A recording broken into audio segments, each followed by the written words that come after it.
حکومت جو ہے اس کو اپنے ایڈوانٹیج کے لیے استعمال کرے گی، یا اس کال سے حکومت مزید دباؤ میں آئے گی اور چیزوں کو بہتر طریقے سے حل کرنے کی کوشش کرے گی؟ تو یہ بھی بڑا انٹرسٹنگ ہوگا آنے والے دنوں میں دیکھنے کے لیے کہ جناب یہ معاملات آگے کس طرف جاتے ہیں۔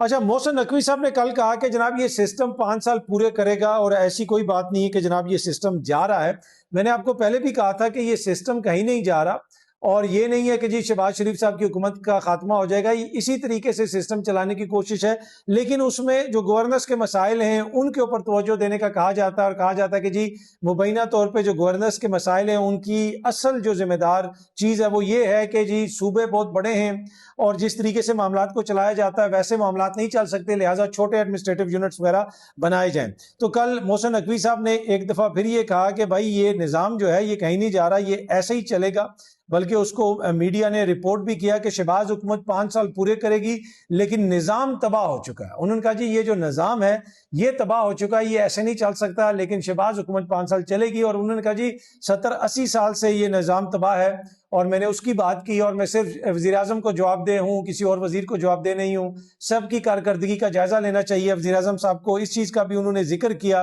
محسن نقوی صاحب نے۔ لیکن گزشتہ روز ہم نے دیکھا کہ جو احتجاج وغیرہ ہوا پاکستان تحریک انصاف کا، وہ صرف پشاور تک نہیں تھا۔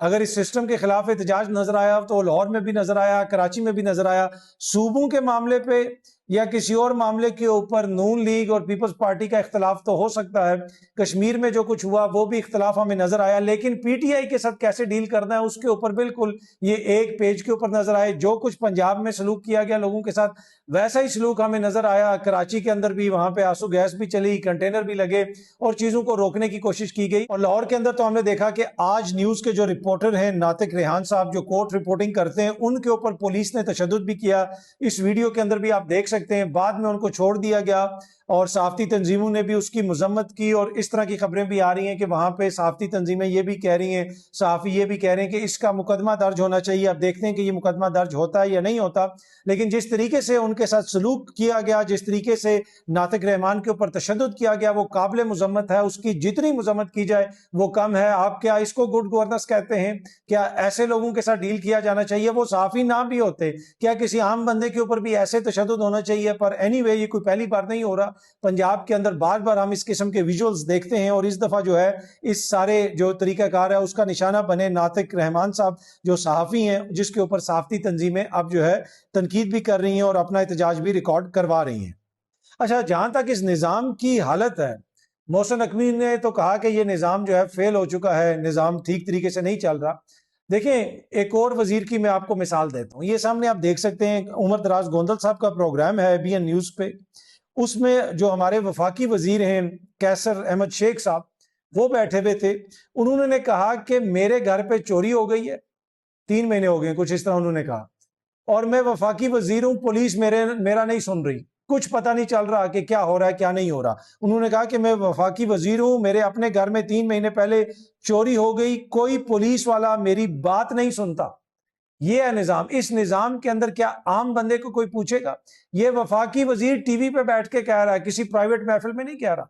ٹی وی پہ بیٹھ کے کہہ رہا ہے کہ بھائی میرے گھر پہ چوری ہوئی ہے، پولیس میری بات نہیں سنتی۔ تو جب کوئی کہے کہ یہ نظام فیل ہو چکا ہے تو پھر اس پہ اعتراض تو نہیں کرنا چاہیے۔ اچھا، اب جو پہلے جارحانہ رویہ اختیار کیا گیا تھا نون لیگ کی جانب سے، اب مجھے یہ لگتا ہے کہ اس سے تھوڑا تھوڑا وہ پیچھے ہٹیں گے، ایڈمنسٹریٹو یونٹ کی بات کریں گے، اور پیپلز پارٹی کے اوپر مدعا ڈال کے اس معاملے کو دبانے کی کوشش کریں گے، اور کوشش یہ کریں گے کہ یہ معاملہ آگے نہ بڑھ سکے۔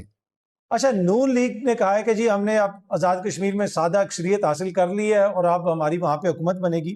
ان کے ایک وہاں پہ ایم ایل اے بنے ہیں، ممبر لیجسلیٹو اسمبلی، جو آزاد کشمیر میں اسمبلی ہے اس کو لیجسلیٹو اسمبلی کہتے ہیں، اور اس کا جو رکن ہوتا ہے وہ ایم ایل اے ہوتا ہے، ممبر لیجسلیٹو اسمبلی۔ ادھر وہاں پہ منتخب ہوئے رخسار احمد۔ لیکن کیا آپ کو پتا ہے کہ رخسار احمد صاحب کو برطانیہ میں گرفتار کیا گیا تھا بچوں سے مبینہ زیادتی کے کیس میں؟ یہ سامنے آپ دیکھ سکتے ہیں، یہ گارڈین نے کل خبر رپورٹ کی کہ فارمر پاکستانی منسٹر آن بیل اوور alleged چائلڈ ریپ ان 90s مانچسٹر، یعنی ہسٹورک ان کے اوپر الزام ہے کہ ماضی میں یہ بچوں کا وہاں پہ استحصال کرتے رہے، مبینہ طور پہ ان کے ساتھ انہوں نے جنسی زیادتی وغیرہ کی، اس طرح کے الزامات ہیں ان کے اوپر۔ اور رخسار احمد صاحب کے حوالے سے گارڈین نے جو رپورٹ کیا یہ سامنے آپ دیکھ سکتے ہیں، میں آپ کو پڑھ کے سناتا ہوں۔ Exclusive: Rukhsar Ahmed was re-elected as an M P in Pakistan last week despite being on police bail in the UK، یعنی اتنے سنگین جرائم کا ان کے اوپر الزام ہے لیکن اس کے باوجود ان کو نون لیگ کا ٹکٹ ملا اور وہ ری الیکٹ بھی ہو گئے اور ماضی میں بھی وہ منسٹر رہ چکے ہیں۔ میں تھوڑا سی خبر آپ کو پڑھ کے سناتا ہوں جناب گارڈین کی۔ A former Pakistani state minister was arrested 2 years ago on suspicion of raping vulnerable young girls in Manchester in the 90s, the Guardian can reveal۔ Guardian نے جناب یہ سٹوری بریک کی ہے کہ اس شخص کے اوپر اتنی سنگین الزام ہے ینگ بچیوں کے ساتھ زیادتی کا، اور اس کو گرفتار کیا گیا تھا 2 سال قبل برطانیہ میں۔ رخسار Ahmad who was re-elected as an MP in Pakistan last week after 5 years out of office is on police bail in the UK after his arrest in July 2024 میں ان کو گرفتار کیا گیا تھا۔ اس وقت وہ برطانوی پولیس کی بیل پر ہے۔ جب آپ بیل پر ہوتے ہیں تو آپ کو جا کے اپنی حاضری وہاں پہ لگوانی پڑتی ہے، تو اس حوالے سے گارڈین رپورٹ کر رہا ہے کہ ان کے اوپر جو الزام تھے is on police bail in the UK after his arrest in July 2024 on suspicion of rape and trafficking children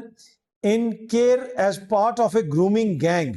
اس کے آگے انہوں نے یہ بھی لکھا it is understood that Ahmad، جو ان کا نام لکھا، was expected to answer bail at police station in Manchester last month but failed to attend because he was too unwell to fly۔ اس نے یہ کہا کہ بھائی میری طبیعت ٹھیک نہیں ہے، میں آ نہیں سکتا مانچسٹر۔ اس نے لاسٹ مہینے میں جا کے اپنی وہ جو بیل کنڈیشنز کے مطابق جا کے وہاں پہ دستخط کرنے تھے لیکن وہ نہیں آئے۔ At the same time, he was pictured on social media campaigning at various election gatherings in Mirpur in northern Pakistan۔ انہوں نے کہا کہ جب انہوں نے یہ بتایا کہ میں ان ویلو میں نہیں آ سکتا تو ایٹ دا سیم ٹائم وہ آزاد کشمیر میں نون لیگ کی طرف سے جو ہے الیکشن کمپین وغیرہ چلا رہے تھے اور مختلف جو گیدرنگز ہیں ان کے اندر ان کو دیکھا گیا۔ اچھا، آگے گارڈین لکھتا ہے He was elected last week as an MP in the Azad Jammu and Kashmir Legislative Assembly for the party of Pakistan prime minister Shehbaz Sharif, یعنی شہباز شریف صاحب کی پارٹی کے لیے وہ انہوں نے الیکشن لڑا اور اس پہ وہ منتخب ہوئے۔ Ahmed who represents the center right Pakistan Muslim League Nawaz was a minister in various state governments from 2006 until he lost his seat in 2021۔ The Guardian understands that Greater Manchester Police GMP had wanted to restrict Ahmed's ability to travel abroad as part of his bail conditions, but a judge rejected tougher measures in July 2024۔ Police نے جج سے مطالبہ کیا تھا، وہاں پہ court سے مطالبہ کیا تھا کہ اس کو اجازت نہ دی جائے ٹریول کرنے کی، کیونکہ ان کو یہ شک تھا کہ ہو سکتا ہے کہ یہ شخص جو ہے واپس نہ آئے یا اپنی بیل کو ایبسکونڈ وغیرہ کر جائے۔ Ahmed was arrested at Manchester airport on 18th July 2024 in relation to past child sexual abuse allegations linked to وہ جو ایریا ہے سٹی کا اس کا انہوں نے لکھا ہے where he lived for many years۔ تو یہ جناب جو نون لیگ کے ایک اور MLA منتخب ہوئے ہیں ان انتخابات میں، ان کے اوپر اتنا سنگین نوعیت کا الزام ہے، برطانیہ میں مقدمہ چل رہا ہے اور وہ پولیس بیل کے اوپر ہیں، اور اب یہ ٹرائل چلے گا یا نہیں چلے گا، اس لیے کہ فی الحال تو وہ پولیس بیل پہ ہیں، مقدمہ تو تب چلے گا جب کورٹ کے اندر وہ چیزوں کو لے کے جائیں گے، لیکن وہ اریسٹ ہوئے اور پولیس بیل پر ہیں اور اس کو گارڈین نے رپورٹ کیا ہے، تو یقیناً یہ کافی سنگین نوعیت کے الزامات ہیں ان کے اوپر۔ لیکن یہاں پہ ایک چیز سمجھنے کی ہے کہ یہ سب الزامات ہیں، اور الزامات جو ہے وہ کسی کو مجرم ثابت نہیں کرتے، الزامات کو پھر عدالت میں ثابت کرنا پڑتا ہے۔ ابھی تک یہ کسی عدالت میں ثابت نہیں ہوئے، صرف پولیس کو ان کے اوپر شک ہے، برطانیہ کی پولیس نے ان کو گرفتار کیا ہے اور وہ اس سارے معاملے کی تحقیقات کر رہی ہے۔ اگر ان کے پاس کوئی ایسے ثبوت آتے ہیں، CPS یہ سمجھتی ہے کہ ان کی پروسیکیوشن ہو سکتی ہے، تو پھر یہ معاملہ جو ہے وہ عدالت میں جائے گا، ادروائز جو ہے وہ پھر انکوائری بند کر دی جائے گی۔ لیکن اس وقت گارڈین نے اپنی خبر کے اندر یہ لکھا ہے کہ اگر وہ نہیں آتے تو پھر عین ممکن ہے کہ ان کے اریسٹ وارنٹ جاری کرنے پڑیں، جس کی وجہ سے ایک سفارتی جسے آپ کہہ سکتے ہیں تلخی بھی پیدا ہو سکتی ہے، کیونکہ وہ ادھر ممبر لیجسلیٹو اسمبلی بن گئے اور عین ممکن ہے کہ نون لیگ جو آگے حکومت بنانے جا رہی ہے اس میں ان کو کوئی وزیر وغیرہ بھی بنا دیا جائے، تو پھر اگر ان کی ایکسٹریڈیشن کی بات ہوگی، ان کے وارنٹ جاری ہوں گے برطانیہ کی پولیس کی جانب سے، تو اس کی وجہ سے ایک سفارتی تلخی بھی پیدا ہو سکتی ہے۔ یہ بھی گارڈین نے اپنی سٹوری میں لکھا ہے۔ بہت جلد آپ سب دوستوں سے دوبارہ ملاقات ہوگی. Thank you very much.